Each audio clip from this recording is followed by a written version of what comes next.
নমস্কার বন্ধুরা, আরোহী কিচেনে আপনাদের স্বাগত জানাই। আজকে আমার রেসিপি পাকা কাঁঠালের রস বড়া।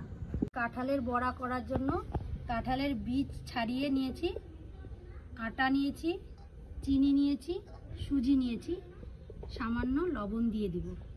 আমি কাঁঠালগুলো মিক্সিতে দিয়ে দিলাম। আমি মিক্সিতে দিয়ে একটা ক্ষীর বানিয়ে নেব কাঁঠালের। আমি কাঁঠালটাকে পেস্ট করে নিয়েছি। এবার এটা দিয়ে এইভাবে ছেঁকে নিব যাতে কাঁঠালের আঁশগুলো ওর মধ্যে না পড়ে।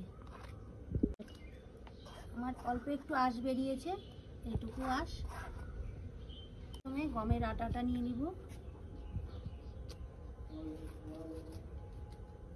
আমি সুজি নিয়েছি, কিছুটা সুজি দিয়ে দিবে এর মধ্যে, তাহলে মচমচে হবে বড়া করার সময়। যে যেরকম মিষ্টি খেতে পছন্দ করেন সেই অনুযায়ী মিষ্টি দেবেন।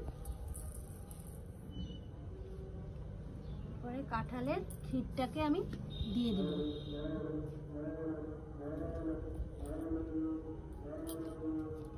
আমি মিষ্টিটাকে ব্যালেন্স করার জন্য স্বাদ অনুযায়ী লবণ নেব।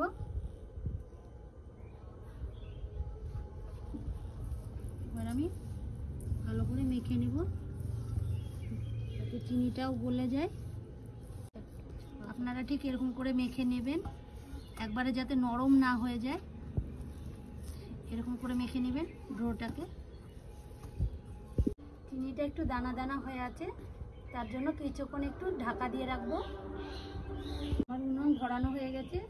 এবার আমি শিরা বানানোর জন্য হাঁড়ি বসিয়ে দিলাম। শিরা বানানোর জন্য প্রথমে জল দিয়ে দিলাম। জলটা ভালো মতো ফুটে গেছে। আপনারা যে যেরকম মিষ্টি পছন্দ করেন সে সেরকম চিনি দিয়ে দেবেন। এবার আমি চিনিটা দিয়ে দেব। আমি দুটো এলাচ নিয়ে নিয়েছি, শিরার মধ্যে দিয়ে দিব।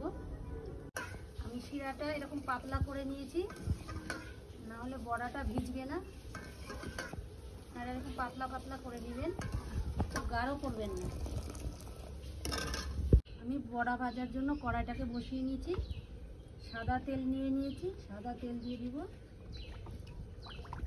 এবার আমি বড়াগুলো ভেজে নিব, তার জন্য তেলে দিয়ে দিলাম।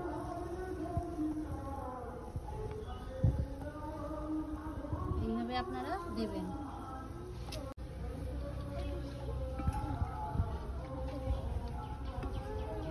আমার বড়াটা লাল করে ভাজা হয়ে গেছে। এবার আমি তুলে নিব। এভাবে ছেঁকে নিয়ে আমি শিরায় দিয়ে দেব। আমি রস বড়াটাকে সারা রাত ভিজিয়ে রেখেছি। দেখুন রস বড়াটা কত ফুলেছে। আপনারা বাড়িতে এইভাবে বানান, কত সুন্দর ফুলেছে, নরম।